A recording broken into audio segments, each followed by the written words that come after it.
Acts of the Apostles, chapter 27, NLT. When the time came, we set sail for Italy. Paul and several other prisoners were placed in the custody of a Roman officer named Julius, a captain of the imperial regiment. Aristarchus, a Macedonian from Thessalonica, was also with us. We left on a ship whose home port was Adramyttium on the northwest coast of the province of Asia. It was scheduled to make several stops at ports along the coast of the province. The next day, when we docked at Sidon, Julius was very kind to Paul and let him go ashore to visit with friends so they could provide for his needs.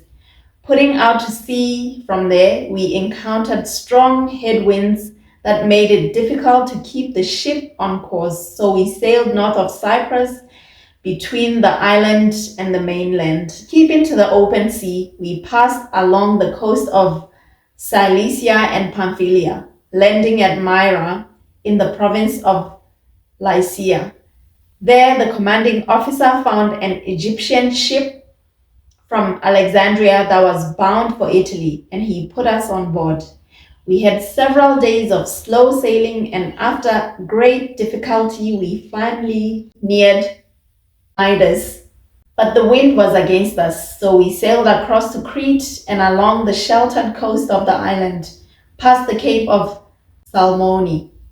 We struggled along the coast with great difficulty and finally arrived at Fair Havens near the town of Lacia. We had lost a lot of time. The weather was becoming dangerous for sea travel because it was so late in the fall, and Paul spoke to the ship's officers about it. Men, he said, I believe there is trouble ahead if we go on. Shipwreck, loss of cargo, and danger to our lives as well. But the officer in charge of the prisoners listened more to the ship's captain and the owner than to Paul. And since Fair Havens was an exposed harbor, a poor place to spend the winter, most of the crew wanted to go on to Phoenix, farther up the coast of Crete, and spend the winter there. Phoenix was a good harbor with only a southwest and northwest exposure. When a light wind began blowing from the south, the sailors thought they could make it, so they pulled up anchor and sailed close to the shore of Crete. But the weather changed abruptly, and a wind of typhoon strength, called a northeaster, burst across the island and blew us out to sea. The sailors couldn't turn the ship into the wind, so they gave up and let it run before the gale. We sailed along the sheltered side of a small island named Cauda, where with great difficulty we hoisted aboard the lifeboat being towed behind us. Then the sailors bound ropes around the hull of the ship to strengthen it. They were afraid of being driven across to the sandbars of Syrtis of the African coast, so they lowered the sea anchor to slow the ship and were driven before the wind. The next day, as gale force winds continued to batter the ship, the crew began throwing the cargo overboard. The following day, they even took some of the ship's gear and threw it overboard. The terrible storm raged for many days, blotting out the sun and the stars until at last all hope was gone. No one had eaten for a long time. Finally, Paul called the crew together and said, Men, you should have listened to me in the first place and not left Crete.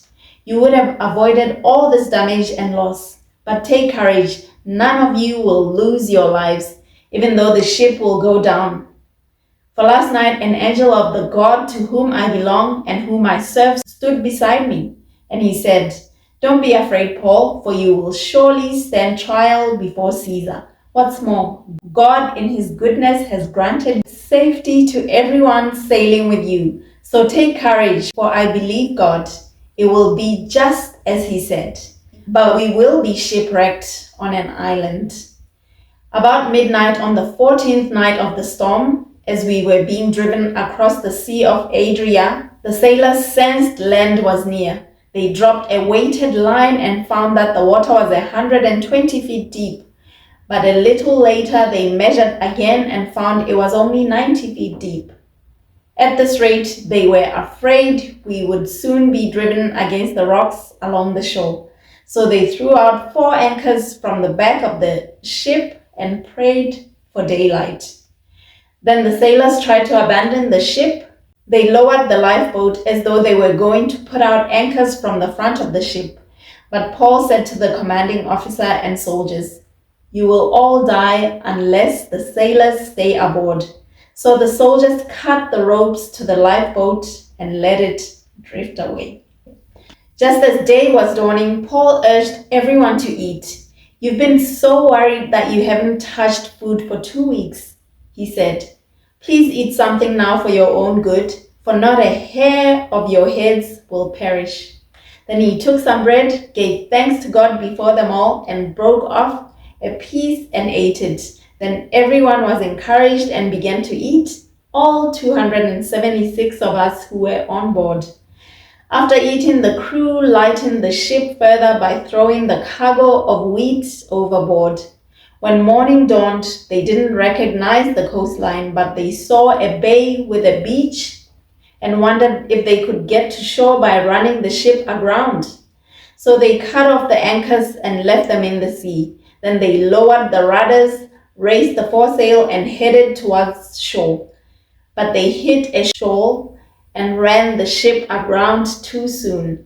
The bow of the ship stuck fast, while the stern was repeatedly smashed by the force of the waves and began to break apart. The soldiers wanted to kill the prisoners to make sure they didn't swim ashore and escape. But the commanding officer wanted to spare Paul, so he didn't let them carry out their plan. Then he ordered all who could swim to jump overboard first and make for land. The others held on to planks or debris from the broken ship, so everyone escaped safely to shore.